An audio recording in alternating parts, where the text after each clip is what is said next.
Don't run now, buddy. Don't run now. Don't run now. I got you. Don't run. I got you. Oh, look. Now you trying to get onto the bus? So he was standing up there waiting. That started recording. And all of a sudden, then he wanted to go get the bus. After the bus already left the bus stop, right? As you guys can see. These dudes are something else, man. Let me tell you. These dudes are something else, right? The fanatical stalkers. Okay? All right, anyway, let's get back to what I was saying. Yeah, so there's a lot of shit that the New York Predator Department, the racist Predator Department hides, and particularly what they do to young black and Hispanic kids, okay? Teenagers, kids, what have you, okay? And again, this is I don't understand how you can be a black police officer and knowing all of this. I don't understand how you can be a black police officer and become a predator officer, right? Not understanding the very circumstance that you grew up in which children today are growing up in even worse today. And there is no sympathy, there's no empathy, there's no critical thinking, there's no concern, nothing, right? But you want to advance your career by giving the very same kids that look like your children criminal records, right? That you would smack a big 260-pound Sambo, slap a young girl in the face, okay? As I'm saying, these people should not be police officers, but this is who they want. And again, black men in uniform in those positions, they're highly emotional, right? When it comes to assaulting the people that look like them, right? How come they don't do that to white kids? Right? How come black police officers don't drive around pulling over Hasidic drivers or stopping Hasidic Jewish youths on the street, on the sidewalk, searching them? Or even white kids on the street searching them? Why don't black police officers do that? Right? But they'll sit down there and they'll watch white police officers do that to our kids, and they'll participate in it. And even when even when these white racists are assaulting our kids, yeah, fuck you too. You want to shoot somebody? Shoot yourself. Yeah. Walking up to me going, psh, like making the finger like you're going, psh. Yeah, fuck you, man. Shoot yourself. Right? How come we don't? Like again, how come we don't see that? And these black Sambos, they need to think, because I always say, if you got teenage kids, okay, and they meet the wrong Sambo from another department, right, or they meet the wrong racist KKK racist pig officer, devil officer, officers, right, and they assault and beat your kids, right? And when you want to complain about racism, I don't want to hear shit. I just tune them out. That's what I do. Not once have I seen, well, I shouldn't say that, but in New York City, not once have I seen a black police officer step in to stop these white racist predator cops from planting drugs on black men, from assaulting black men and black women, right? And they participate in it. The New York City Police Department, when it comes to their conditioning of particularly black police officers and non-white police officers, they are conditioning them to the fact in which they sever their connection to the community and to their very own people. But they don't do that with white people, right? Do I need to remind you guys about what happened with COVID? We had white police officers, and you have white people in the park sunbathing, no mask on, and they go over to the black sunbathers and tell them to put on their mask, or they'll assault black men walking on the street without any mask. But they'll let white people who don't have any mask on, they don't say nothing to them. Do I need to remind you guys of this?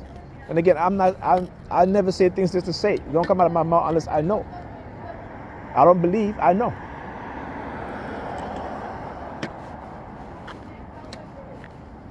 This is what I'm talking about. Cognitive warfare. And we really need to look at this as a people and understand what's going on. We really need to, like I said, hold the churches responsible. The churches, the black churches, taking billions of dollars each year from black people, and they do nothing. And you rent the church, talk about Jesus, Jesus, Jesus. You're getting evicted from your home, you talk about Jesus. You can't even go to the church to save you, right? They want to take your money, but yet they don't want to give back to the community. And like I said, here's the thing. If these churches that's taking in billions of dollars each year, if they would invest in the housing market, build apartment buildings, take over apartment buildings, renovate them, rent them out lower cost, because the church, you're not being taxed. You are not being taxed, right? The church want to be in everybody's business, right? They want to elect these far right people, these religiously think people. Okay, they want to be in the government business, but they don't want the government in their business, right?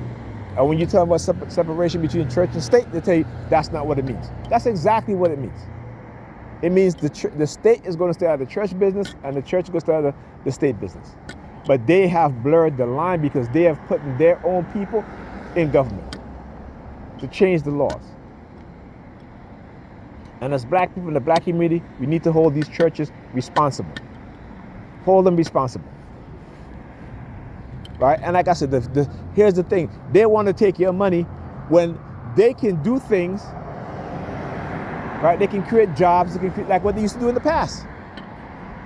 And they will get 10 times what you give them every single year. Right? They'll be able to get, in terms of property taxes, stuff like that. They can partner with the government, just like how that bad baseball player, I forgot his name, partnered with New York City Housing Authority to build an apartment complex where his firm run the complex. You know what I'm saying? These churches can do that, but they don't want to, because their problem is not their problem. Their agenda is not about saving your soul. It's about keeping you in poverty and keeping you, as the word they use, hell on earth, while feeding you this lie about your reward is in heaven. It's simple solutions to these problems, but again, they're not in the business of empowering you. They're in the business of doing what? Using trauma-based fear tactics, right? So they can get wealthy off of you and not having to give anything back and not being responsible for the community in which they operate in. The community in which its members give them millions, billions of dollars each year. Okay? Very simple solutions. But they don't want to do it because they're all about themselves. They're all about themselves. And this is why most church goers today have the same narcissistic mindset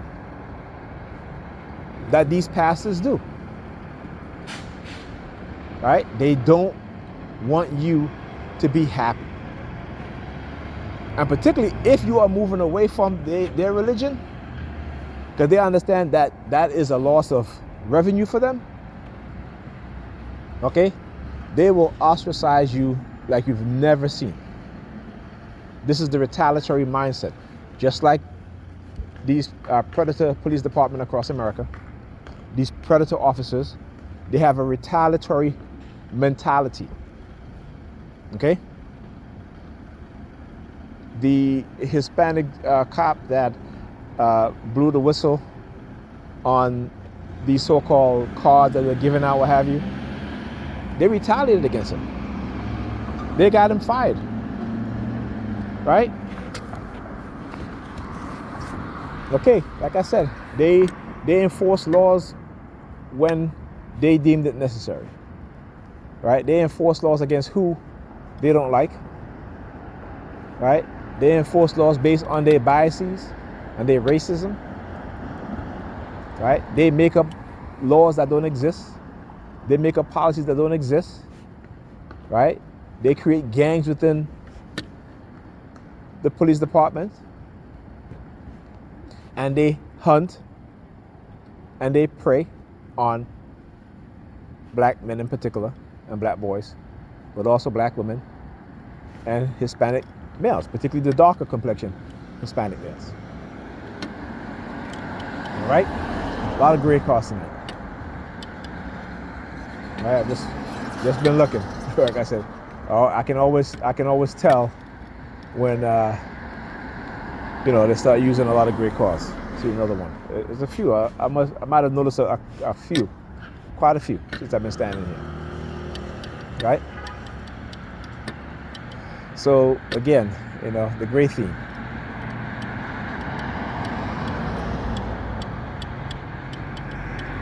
Now, while I'm standing here, also, I want you guys to listen to the car horns that are beeping. Right? It's either because I'm saying something, or because, again, when I start to mention certain things, or let's say if a vehicle passed by of a certain color. Okay? You know what I'm saying? And sometimes they'll just blow the horn just for the fun of it. Just because, it's the harassment tactic, And I talked about the noise campaign and what noise can do to a person, particularly children. All right, these are things that we don't concern ourselves about. We don't complain about the noise of the helicopters, the sirens that's flying over our schools, the school that our children go to. You know what I'm saying? At night, the sirens at night that keeping our children up. Right? So when I'm home and they're using these low volume police sirens, you don't think kids hear these things? Again, programming our subconscious. They're subconscious. Okay? They don't even understand what's going on. Okay, and it's always going to be a fear-based trauma program. Okay? And these things every single night embeds itself in the subconscious of young people, particularly young black people, because that's where the majority of the noise is taking place in the community in which black people live. You see, the Jews don't got to worry about that because, the police departments, they're filled with Jewish people and they're racist as shit.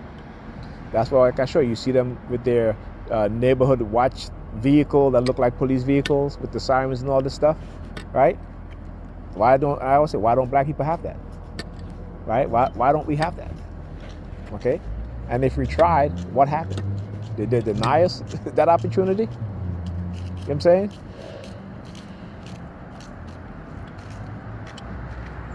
And again, they like to, like I said, I don't say these things, and I can go back to my own adult experience when I was younger, right? Having these white police officers, you go into school and they'll just drive their car and stop short in front of you. They'll speed up really fast, like they're trying to crash into you, and stop and jump out of the vehicle just to see if you would run. And it always startled me. It doesn't, but again, these are the tactics that they use. And if I did run, I have every right to run. You just, you're in an unmarked car, you driving fast, you jumping up, like, not even saying police or anything like that. You just, this is what they've done to us. This is, again, I'm sure most black kids in any inner city will tell you, or any city will tell you, this is what happens to them. Like I told my firstborn, I tell my second son Ethan all the time, cops approach you, don't run. They want to search you, tell them you don't consent to searches. You're not doing nothing wrong, right? If you're with your friends are acting up, go to the other side of the street. Go home. Okay?